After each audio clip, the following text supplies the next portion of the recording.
Welcome to episode 1. Like I said, I'm Robin. And I'm Kristen. And I am Kristen's mom. And I just want to speak a little bit about how I began to get to know or discover BTS. Yes, please. Yeah. Okay. I had been introduced to BTS probably back in 2017 when they first made their appearance onto the Grammys or Billboard. I'm not quite sure which one it was, but it was back then, and I seen them, and because of other members of our family were beginning to get into K-pop, I kind of knew that they were part of the K-pop, but I didn't know that they were the only ones here, the only ones who have come to the United States at that time. At that time, right? So now, after it's been 8 years? We can math, yeah. 8 years. Beginning to hear more about them, beginning to have other family members show interest in them, and I was like, "Oh yeah, I seen those guys back then." Of course, nobody believed me, but it was true. I did. So, but now I'm hearing more of the music, and I'm loving the style. I'm loving the R&B style that they have, the R&B funk style. Well, let's not get too into it because we're going to talk about their styles when we get into album 1. You are so right about that. But no, I agree with you. I do like their R&B soul sound, hip hop sound that they have.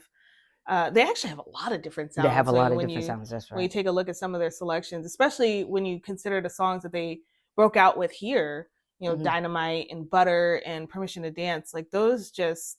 The sound of those is so different than, what we learned when we were exploring album 1, which we'll get into the next episode. Right, but it's crazy to hear all the different types or the different styles, like the different influences that they have. Right. And actually, I didn't get into them until last year because I know, because I wasn't completely on board with the sound of Dynamite and Butter. I think I first heard Butter probably during the pandemic, and I wasn't too into it. I was like, it's catchy. My niece was very much into that song. It was part of her playlist for her competition hype playlist that she had, and I just remember listening to it and being like, meh, not my cup of tea. So I did not give BTS a fair chance in the beginning. I was just like, man, it's not for me. I'm not into that whole thing. And I just kind of went about my business. And then I remember hearing one of their ciphers on social media. It was a suggested follow. It wasn't even somebody I follow. Right. It was a suggested follow. And I just remember her talking about, the hip hop influences of their earlier work. And that track was playing in the background. And I just remember thinking like, there's no way. This isn't BTS. And so like, that's kind of how I got into it. So I went and I looked it up, and yeah, I was very much into that song, very much into that album. So that's kind of what got me into it. And then from there, I have a cousin who's very much into BTS. She's ARMY. And then I have a friend who's ARMY, and hearing them, it was funny because when they found out I got into K-pop, it was like, oh, finally, like, come to our side. I know, right? And then, but I was like, but I'm not BTS. And they're like, oh, okay, just give it some time. Yeah. And they just patiently waited until I texted them. And I was like, hey, so this whole BTS thing, like, where do I start? And yeah, they were really like excited. They were ready and willing with all the information. And then, I kind of dumped some stuff on you. Yes, you did. Yes, you did. And then that's how, I didn't push her. No, I swear I didn't. No, but because we like music, and you like a lot of different types of music. Yeah. So you were like, I wonder if this is something you. I did that a lot. I would listen to music. I listened to the songs, and I'm like, oh, I think she'd get down with this one. I think she'd get down with this one. And I was really like missing a lot. I was missing the mark on a lot of the songs. Not that you didn't like them, but it just wasn't grabbing you. Right. And then I hit you with a couple songs. Yeah, don't say I hit you with a couple songs. And you were like, let me put that in my playlist. I was like, let me just dump that over. And yeah, it's been your curiosity peaked from there. Very, very much so. Yes. And yes. you were coming when I realized when you were coming to me with questions that I was like, oh, okay, first off, I like talking about this, and second off, I like talking to you. Yeah. So it's like, let's talk to each other about it, right? But with a camera. Yeah, right. Yeah.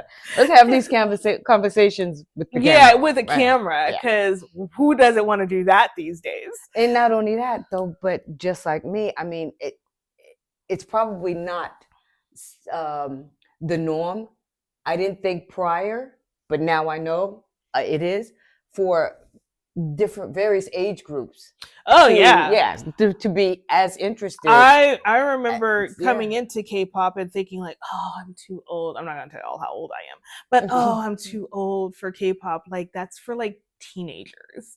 And my first concert experience was a wake-up call. The amount of grown men and women. One grown is enough. Well, for some of the people in that audience, they were grown, and good for them. Okay, good for them for just embracing what they love. That's right. So it was definitely an experience to get to see the different age ranges, the different groups, cultural groups, ethnic groups that are into it. Oh yeah. K-pop as a whole, I think, just kind of spans across all cultures. I feel like there's a lot of different ethnicities and a lot of different races who can find some songs that they're like, this is my vibe. Yeah. And BTS, I feel like they, whether intentionally or unintentionally, we'll find out later, but they kind of went into this whole thing where they're like, oh, this demographic over here, we got them. This demographic over here, we got you too. And they just, their discography, I mean, when you look at some of the samples of the music that made them hits, I guess, they have a little bit of taste, everybody's taste, they fit with everybody. Mm-hmm, so yeah, and I think in my journey of figuring out where I belong in this fandom, I'm not there yet, I don't know yet, but we'll see, we'll figure out where I belong. But I realized how widespread their fandom is over the globe. Yes.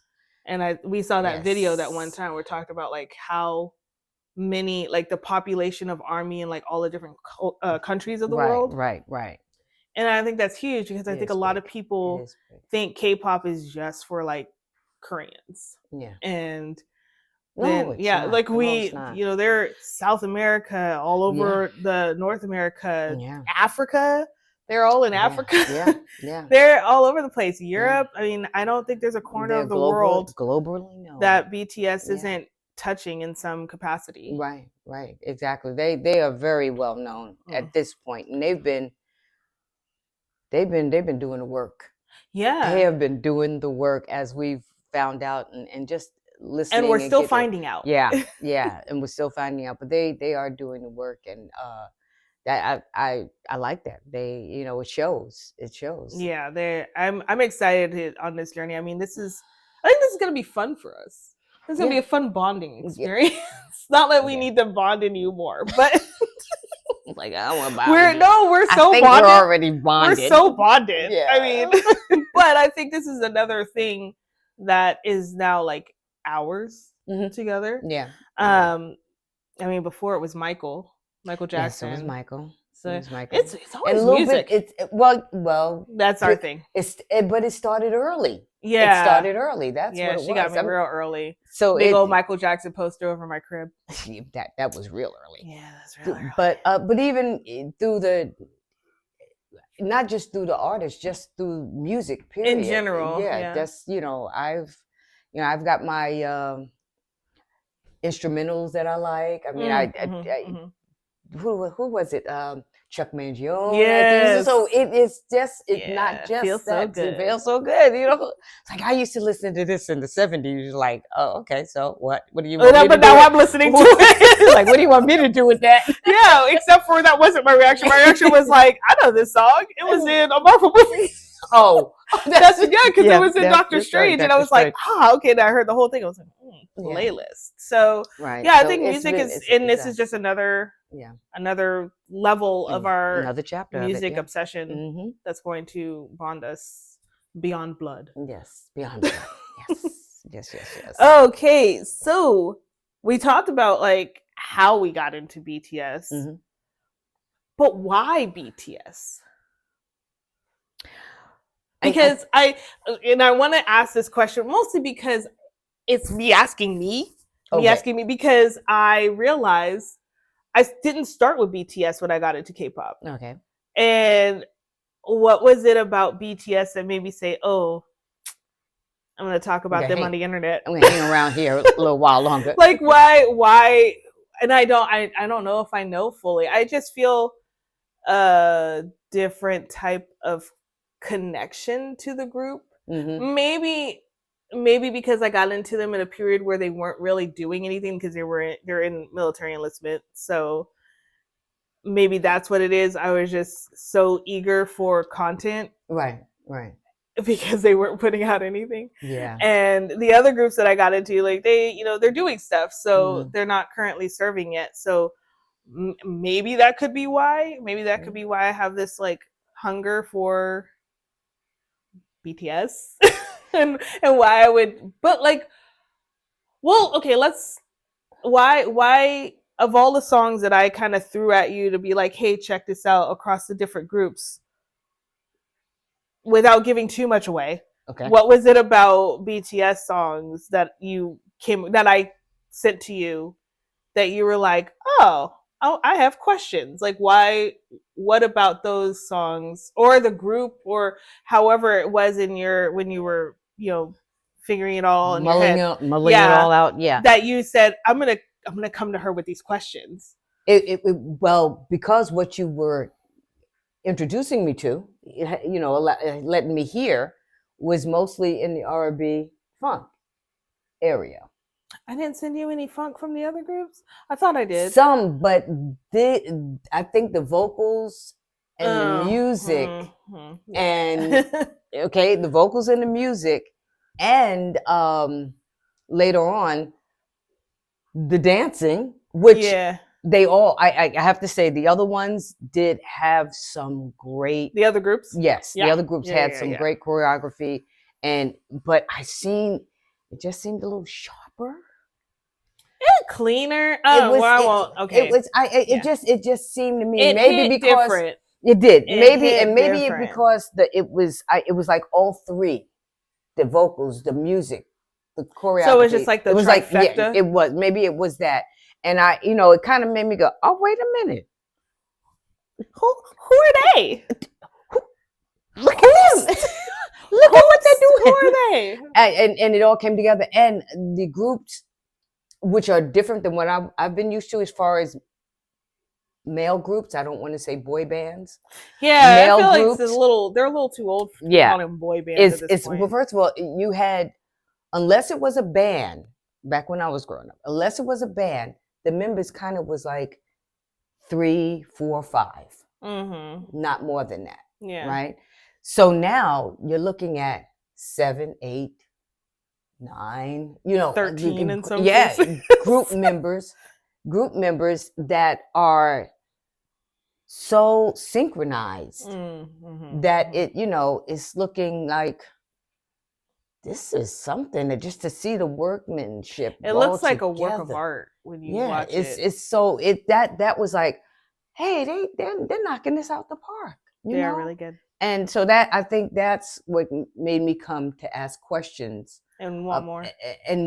And then in your answers about, the time they take to practice, to train and stuff like that, I was like, oh, okay, this is good. Not that, I'm not saying that groups here in the United States or bands or even the other K-pop groups that it's not that they don't put in the time, because you can tell they do. In the end result, the time has been put in. Yeah. And with the groups that I grew up with, they had that synchronized dancing going on. Of course, I see a lot more hip hop in this. That wasn't the case as much back in my younger days. How long ago? We're not going to talk about how long ago those days were. But yes, now it's it's so it that was just it was exciting. It's like it was like a dance group that That that sang really performed well, that and yeah that all looked performed incredibly together. good. Yeah, so it was and but it was that and just getting to know little bits of information because you were still learning. Yeah. So what you were sharing with me were bits, and I was like, oh, Mhm. okay. And then when you found out something else that connected to a question, then you would tell me, and I was like, oh, okay, all right. Well, let me hear this then and stuff. And then you say, who do you think that is? That's I'm sorry, but you wanted to learn. yeah, You wanted to learn. Take you back to school days. We're like, we're gonna quiz you. yeah. So and then that was like, oh, okay. Well, let me listen to that a little bit more and let me see if I can identify. On that realm, why? I mean, other than the fact that we like to talk to each other, why did we decide on, like, what was your thought process when I asked you, like, hey, would you want to do this as a podcast? Because I did ask her only because of these conversations that were already happening. So what made you agree to do this? I mean, why not? Oh, okay. I mean, you know what? Why not? We were doing it anyway. Yeah, we were. We were talking. We were doing it anyway. So this camera. is just another aspect of that. And yeah, right, not on camera. So it's just another aspect of that, and that why not? I mean, let's just put it out there. Let's just do it. Love it. We're doing it. So I think as we close here, I just have one more question. Is there anything that you want to learn more about, or anything that you kind of got a little teaser of that you're excited to get more into? I'd like to go to a concert. Ooh. I'd like to go to a concert. Ooh. Yeah. 2026. And like this is my starting point. All right, now I'm 8 years in, okay, because for me 8 years in, but they started a lot earlier. I mean, they were out a lot earlier. So from when I first seen them to now, it's 8 years. So I'm 8 years in. I'm interested in seeing moving forward. Okay. I'm interested in seeing from what I recognize here now and what I've been introduced to at this moment. What will it develop into?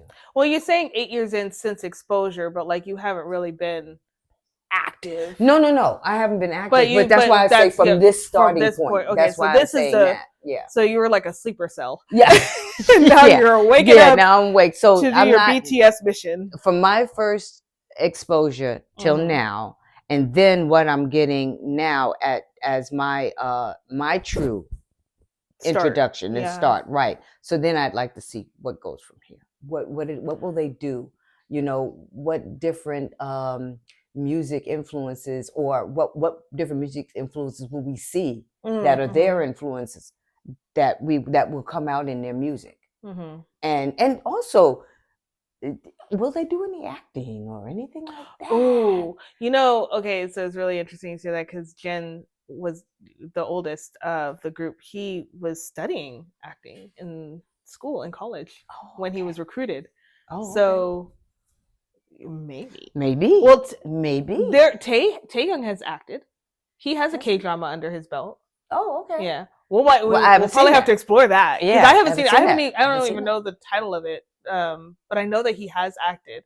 And I know it's a period piece, so it's not something modern. Okay. I think. We'll have to explore it. So yeah, that's what's going to keep me interested in them, because this was my this will be my deep dive. I kind of want to. Okay, I have a follow-up question. Okay, it's not the last question. Sorry. But no, you kind of jogged it though when you were talking about seeing them act. Of what you know about them so far, and I do understand this is the beginning of your journey, so it's not much. You're still learning. But is there anybody you want to see, like in particular, on the screen, big or small? Like, is there anybody, like, or if you were to say all of them, is there an idea of like what type of role they would play that you'd be interested to see them in? Oh wow. That's kind of. I hit you with that one out of nowhere. Sorry, we well, did you not know prepare what? for this. You know what though? No, because in what I've seen thus far, and I don't know if it would be the same outside of the members, but they're comedic. They are funny. They are. They are really so funny. I would like to see. It would be fun to see.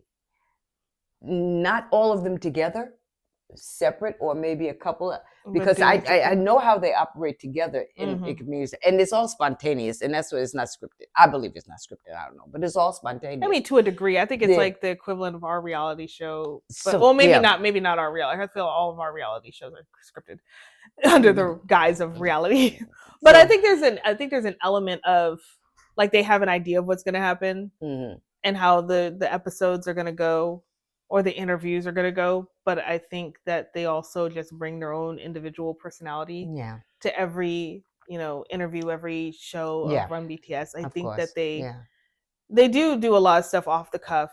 Yeah. And that's, I think, is probably the funniest thing, because they're just being themselves. And you're just like, oh, do you really like this? But I think something like that would be funny hilarious for me. I would like to see that. And I can even see him in dramatic roles, but I think I'd like to. I feel like after we get some more exposure, we'll revisit this question. Yeah, we could do think that because that kind of hit me. Yeah, like sorry. Like, no. But you said it, and so I was like, it before I forgot. Okay. But I think that we can visit that down the line.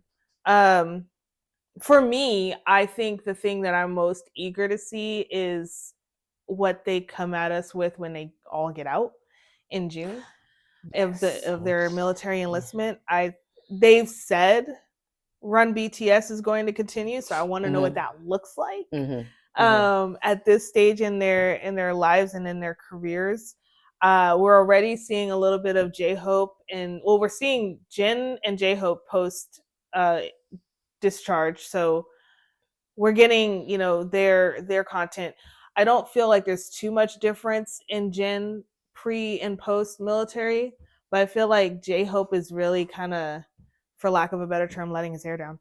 Okay. I feel like because he's kicked off the tour, tour here in the United States. He's introduced 2 new songs to us now. Not fully. No. He introduced Sweet Dreams, and then he just introduced Mona Lisa at the New York concert. Oh, yeah, that's right, in Brooklyn. Yeah. So we're starting to get a little bit of his like Loverboy era, which I personally am digging. I do like it. Yeah. So I'm really kind of excited to see what June, July, August is going to have in store for us when they're out and they're back to work and doing, what they love doing. So that will be interesting. Yeah. So, well, this is a good start. Good start. Yes. So thank you. Thank you. Thank you. And we'll see you next time when we go into their first album, which is Too Cool for School. And we'll do a little breakdown of the songs and the skits in that one. I think we're going to focus more on the songs, only because we're musically inclined. Yeah. I don't want to, it's weird to say. But but because we have an appreciation for the music. Yeah. But yeah, we'll touch on the songs and their lyrics. We have the English translation, so we'll take a look at the themes of their songs, and that's their debut album, so they're coming out swinging, I guess. And this one was released in 2013? 2013, yes, June of 2013. Yeah, I thought it was June. Okay, yeah. So that's so long ago. They're going to be so small. They're going to be so small. We're watching the music videos, little baby BTS. But I'm excited. You excited? I am excited. All right, I am excited. Do we have a sign off? Should we have a sign off? We should get a sign off. I don't know. Maybe just bye. Maybe just bye. Okay. All right. Cool.